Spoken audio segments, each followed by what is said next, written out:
servo, fala no irmão, na palavra, Senhor, e no meu coração. O evangelho de hoje é Lucas 16, do 19 ao 31. Naquele tempo, disse Jesus aos fariseus: havia um homem rico que se vestia com roupas finas e elegantes e fazia festas esplêndidas todos os dias. Um pobre, chamado Lázaro, cheio de feridas, estava no chão à porta do rico. Ele queria matar a fome com as sobras que caíam da mesa do rico. E além disso, vinham os cachorros lamber suas feridas.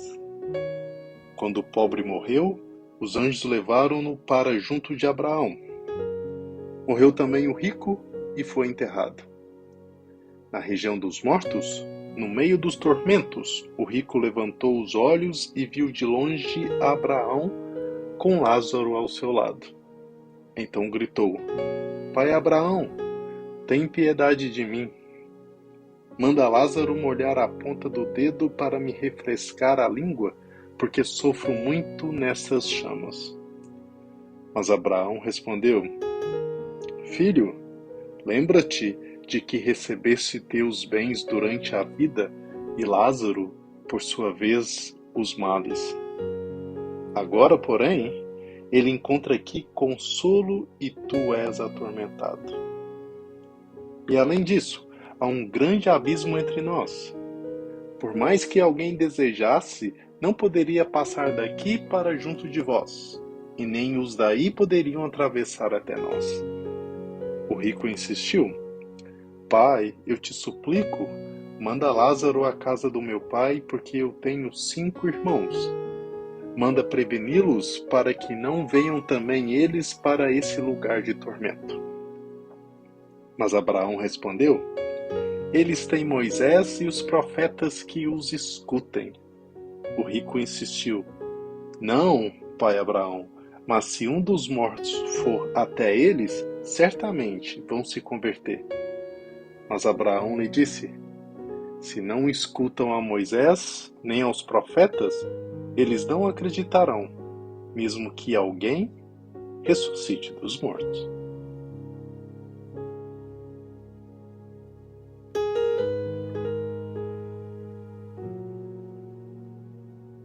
Aqui na Terra, nós recebemos as condições para nos apropriarmos dos terrenos do céu.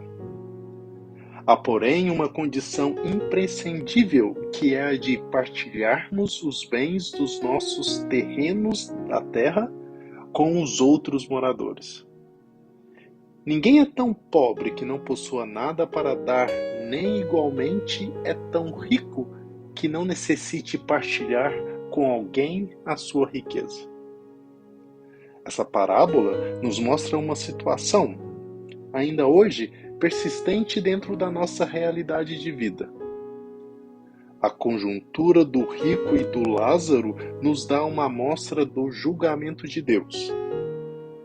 Jesus nos fala que o rico recebe os bens durante a vida e o pobre os males, mas que na outra vida dar-se-á o contrário. Precisamos ter em mente, porém, que ser rico em si não é um mal. O mal é quando queremos ter tudo somente para nós e desprezamos aqueles que vivem à nossa porta implorando por migalhas, porque não possuem o suficiente para viver com dignidade. A existência do pobre é uma chance que Deus dá ao rico para bem empregar os seus bens e assim poder obter ainda muito mais para ajudar a quem precisa. Isso é uma questão de sobrevivência e uma lei natural da vida. É dando que se recebe, e é no esquecimento de nós mesmos que nos encontramos. Nunca se ouviu dizer que alguém tenha ficado pobre porque ofereceu a quem precisava tudo o que tinha. No entanto, sabemos que muitos chegam à ruína porque empregaram mal a sua fortuna. Jesus também nos mostra a perspectiva da eternidade para o rico avarento e o pobre humilhado. Para o primeiro, a região dos mortos, que é a ausência de Deus, e para o segundo, o seio de Abraão, isso é, a presença de Deus e o consolo para as suas dores. A mensagem final do Evangelho nos faz refletir no tempo atual da nossa vida, quando temos a oportunidade de pôr em prática todos os ensinamentos de Jesus, a fim de não termos a mesma sorte dos mesquinhos, assim como também a responsabilidade que temos de abrir os olhos das pessoas da nossa família que ainda não acolheram Jesus como Salvador. As perguntas de hoje são: quais os bens que você tem recebido na vida? Como é a sua vida? Você tem recebido mais bens ou mais feridas? Existe alguém na sua porta ferido, chagado e faminto que precisa de um pouquinho do que você possui? Pense nisso.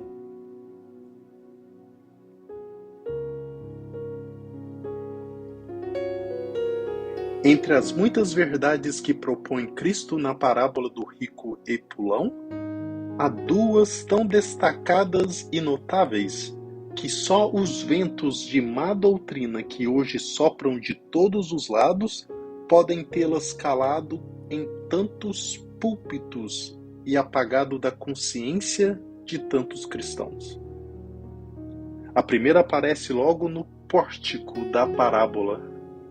Morreu o rico e foi enterrado, na região dos mortos, no meio dos tormentos.